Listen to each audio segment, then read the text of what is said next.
When Dr. Bonas and I started our experiments in the mid-1970s, there were maybe 50,000 articles on glutathione in the medical literature.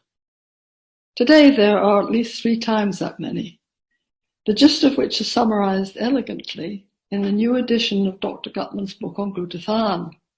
It's a fabulous book, not only because I saw my name in it, but because it is so readable and comprehensive, and I thoroughly recommend it.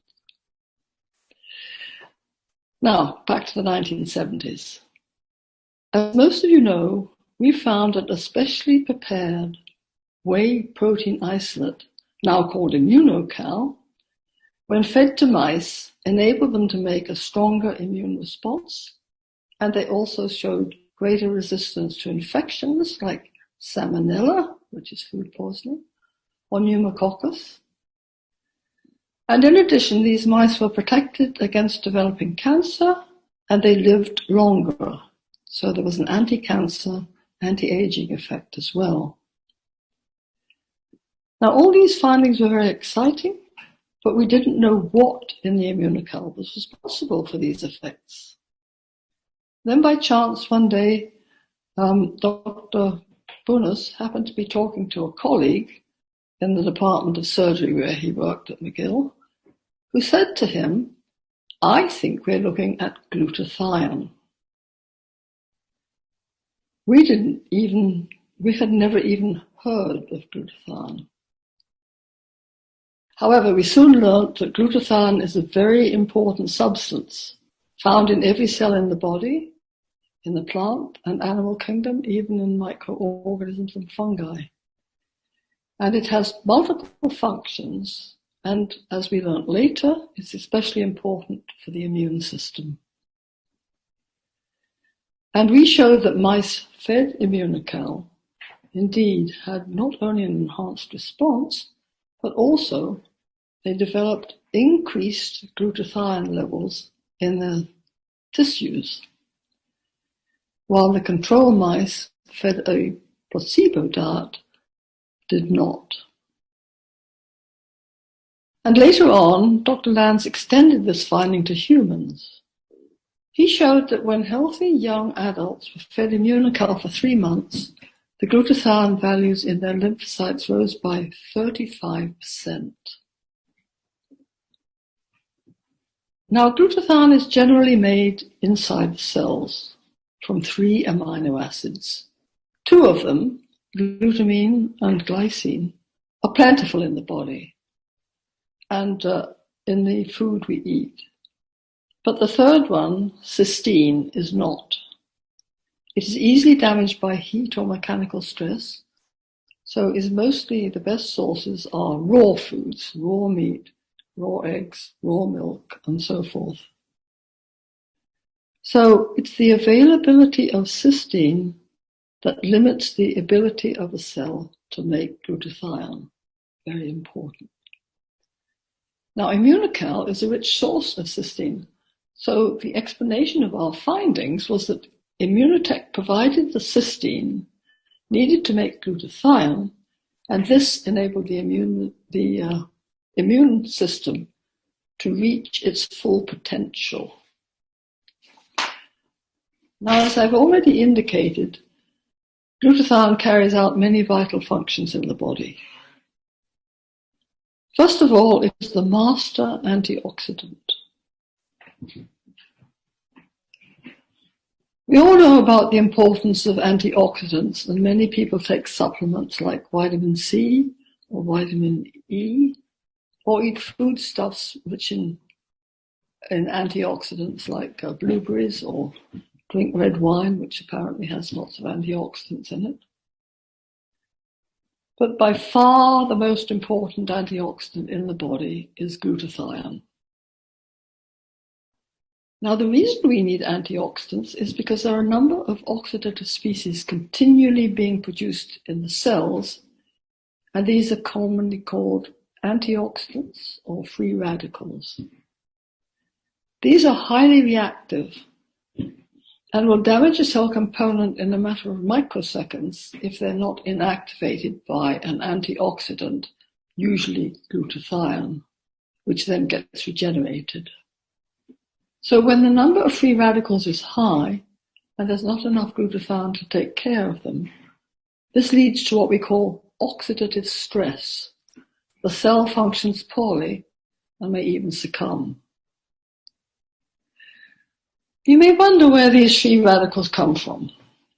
Well, in order for a cell to carry out its particular function, it must metabolize foodstuffs like glucose in order to generate energy. And in doing so, these oxyradicals get spun off, so to speak, as an unwanted side effect. So that is one source. And there are many other sources of free radicals I could mention. For example, those produced by external influences such as sunlight on the skin or X-ray radiation. Now, the immune system is very sensitive to low glutathione levels and functions poorly under these conditions. It's needed to make many of the intricate steps involved in generating an immune response. Too many to mention, but I will give you some examples. First of all, the lymphocytes must multiply in order to produce an immune response. A single cell develops into as many as 500 daughter cells, forming what is called a clone. So now the body will require 500 times as much glutathione. In the case of one lymphocyte, the B cell, it will then make lots of antibody to take care of the infection, again needing glutathione to do so. And another type of lymphocyte called a killer T cell will attack and destroy virally infected cells, but it cannot do this unless it has sufficient glutathione. And for any inflammatory condition, whether acute, like an infection, or chronic, like rheumatoid arthritis, there will be many free radicals produced. I have read somewhere that on average, a lymphocyte uses up to half of its glutathione in 5 to 6 hours. Another point is that glutathione can also directly inhibit the replication of viruses. I recently read an article saying that glutathione deficiency is the most plausible explanation for serious illness and death in COVID-19 patients, and recommending the use of glutathione for treatment and prevention. Another important function of glutathione is detoxification. It is your major detoxifying agent. The glutathione combines with toxins and forms water-soluble compounds which are then eliminated through the urine or the feces. One point I should mention that in this case, the glutathione is not regenerated, but is lost from the body, so there's always a need for replenishment of cysteine to make glutathione, especially if the body is dealing with a toxin like mercury poisoning, for example. Much of the detoxification is carried out in the liver and kidneys, so there's a lot of glutathione found in these organs. And lack of it can lead to poor liver function and damage to cells and organs of the body if the toxins build up in the circulation to a sufficiently large amount. Now, where do these toxins come from? Well, some are acquired from external sources like the air or water pollutants, cigarette smoke, heavy metals like mercury, household cleaners, and so forth, many. Another source is from drugs. Almost all drugs bind to glutathione prior to removal. If you were to take 4 extra strength one day, this would in fact consume up to half the total cysteine that you would normally consume that day.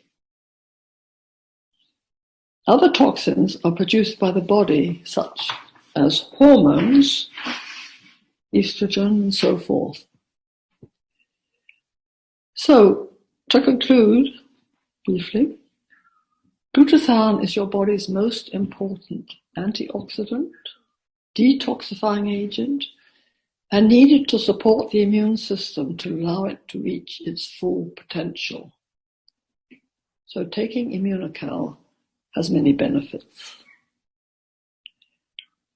I rather like this quote. The glutathione status of the cell is probably the most accurate single indicator of the health of the cell. As glutathione levels go, so will the fortunes of the cell.